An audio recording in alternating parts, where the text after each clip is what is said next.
TikTok monetise हुने बित्तिकै टन्नै पैसा आउन थाल्छ त अथवा टिकटकले हामीलाई के को आधारमा चाहिँ पैसा दिन्छ त?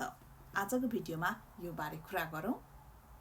धेरैजनाको चाहिँ एक्सपेक्टेसन हुन्छ इन्क्लुडिङ मी कि टिकटक मोनिटाइज हुने बित्तिकै पैसा आउन थाल्छ। हामीले हरेक पोस्ट गरिरहेको हुन्छौँ नि, अनि त्यो पोस्टको भ्युजको आधारमा पैसा आउन थालिहाल्छ भनेर हामीले सोच्छौँ। वास्तवमा त्यस्तो हुँदैन। उदाहरणको लागि लिउँ, मेरो टिकटक मोनिटाइज भइसकेपछिको सबैभन्दा धेरै भ्युज गएको मेरो भिडियोबाट यो भिडियोमा चाहिँ लगभग 140K भ्युज गएको छ हैन। अब त्यो भिडियोबाट चाहिँ मैले कति अर्निङ गरेँ त हेरौँ है त। जस्तो कि हामीले देख्ने भ्युज भनेको 140 है, तर 140K को नै मैले अर्निङ गर्दिनँ क्या। त्यसबाट पनि क्वालिफाइड भ्युज चाहिँ कति हो त्यसको आधारमा मात्रै टिकटकले हामीलाई पैसा दिने हो।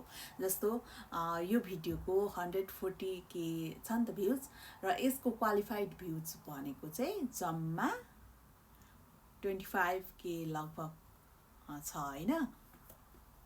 र त्यसबाट मात्रै मैले अर्निङ गर्छु।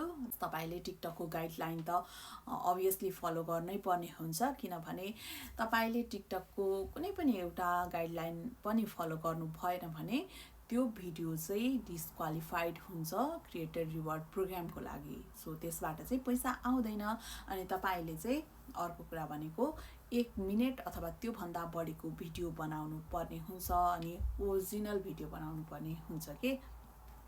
सो अरूको बाट हामीले लिएर भिडियो लाउने त्यस्तो गर्न मिल्दैन। त्यो पनि टिकटकको गाइडलाइन भित्रै पर्छ।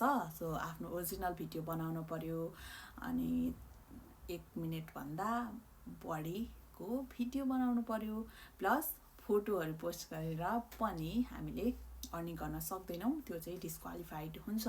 सो भिडियो नै बनाउनु पर्यो 1 मिनेट अथवा त्यो भन्दा बढीको।